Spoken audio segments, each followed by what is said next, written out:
নাটোরের চলন বিলে ২ অবৈধ পাখি শিকারীকে ১০,০০০ টাকা জরিমানা করেছে ভ্রাম্যমাণ আদালত।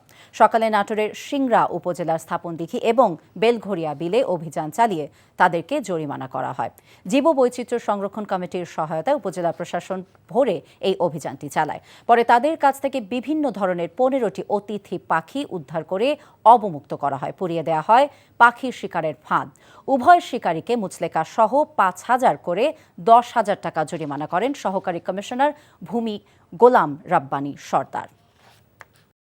টাকা চুরির জন্য যদি আমার গলায় জুতার মালা পরাইতে হয়, তাহলে আমার শালীর সাথে প্রতারণা করার জন্য তোর ফাঁসি হবে।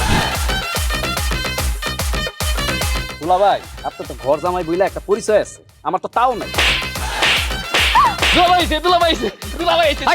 ছেলে রাজনৈতিক ফ্যামিলির মেয়ে হয়ে ওই কাজ করবে। যারে পাবো আরে পিটাবো, রক্তের নেশায় ধরছে, রক্তের নেশায়, কাঁচা রক্তের নেশায় ধরছে।